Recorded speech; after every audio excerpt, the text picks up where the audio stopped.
So ayan nga, change of plan tayo, papunta tayo ng Abagatanan, Agno. Ito nakita ko yung pinsan ko. Ito saktong-sakto, nagpaparenta siya ng videoke. Pinsan ko. Plan. Sige, ingat ka. Sige, sige, thank you. Lumagas ka nung kalima lang. Sige na. So, let's go. Bagatanan na. Bagatanan na. Ingat, ingat. Ano sabi mo yung barong ako dyan? Yung bago? Before Plaza ti ano yan, before Plaza Bago sa Plaza. Ayan patis mo kan patag, hindi ka da balong. Oh, hindi ka da Ay, nanay da diretso balong. dyan, Diretso. Simentado daan din. Ang simintonan, tapos na yung dagan. Pero ti sumalog, medyo rough road, pero okay yung daan. Hanggang lubak-lubak. Okay, sige. Pero di ba okay di beauty kay Jemes dyan. Sige. Insan. Thank you. Pas naman balay. Insan. Dama mo tamtaman to. Magawid ah.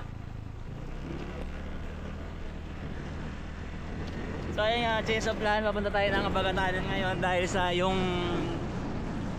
daanan papunta ng Kulipol ay hindi pa tapos. Pupunta tayo ngayon sa Abagatanan, no? Kaya bola, saan pwede pa magtanong? Mahihain yung mahihain yung kalabaw. Napakamahihain. Mahihain yung kalabaw. Tara, samahan niyo ako. Maganda ng panahon ngayon kasi ang mga nakaraang araw laging umuulan dito. Dito na, maganda na rin yung dito sa nakikita ninyo. Smooth yung kalsada, hindi kaya dati na medyo luwak-luwak siya.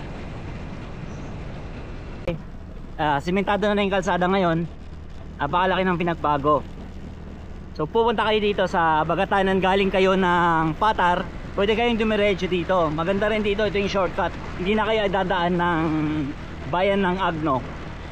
Dahil yung pinaka-shortcut. Nag-enjoy po ba kayo sa Abagatanan? Yes! Mga bisita po natin from Baguio! From Baguio, ayan po sila. From Baguio, ang layo pa ng pinanggalingan nila. So, balik po kayo. Subscribe po Byong.adventure. Okay, guys, good vibes. At dito, malawak ang parking space. May mga rock formations na talaga namang mag-enjoy ang inyong pamilya at mga kids.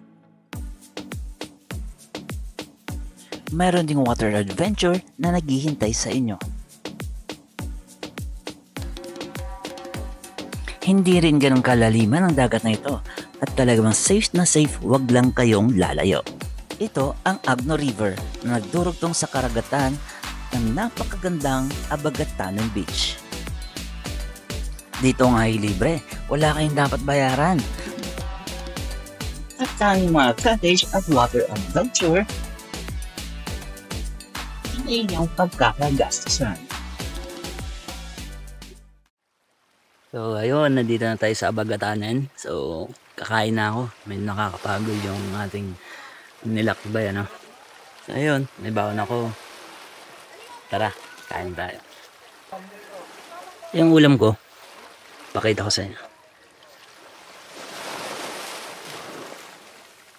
Yeah. So ito yung ulam ko, ulam na paborito ng mga Ilocano. Yeah.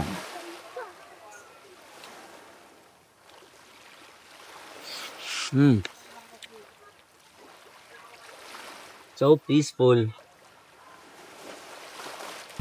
Ate, magkano sa ano mo? Magkano dyan? 300 po. Ha? 300. 300? Isang oras na yun? Opo. Ayan, mura-mura lang. Mag-avail na kayo pagpunta nyo dito sa Abagatanan. Ayan,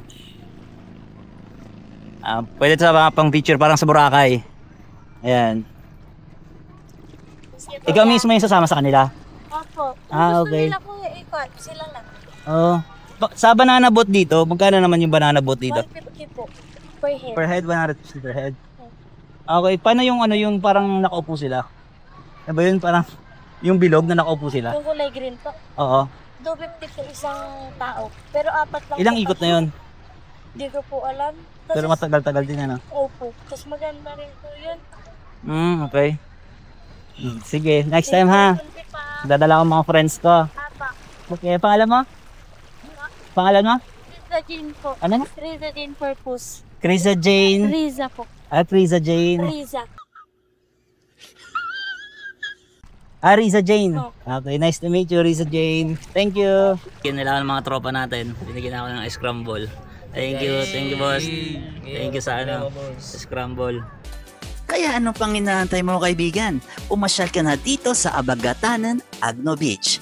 Magiging masaya ang iyong pamilya at di lang yan, magiging masaya din ang iyong bulsa. At bakit ba hindi? Ikaw ba naman hindi gumastos ng malaki? Talagang mapapawaw ka na lang talaga.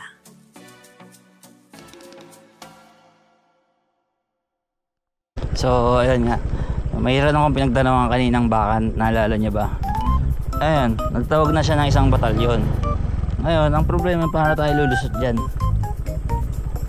Boss, makikira lang mga boss. Mga boss, makikira lang po ha. Ayan niyo boss.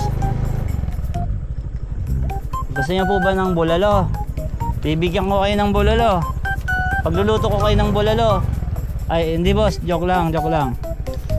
Boss, maraming salamat. Checkpoint, hali.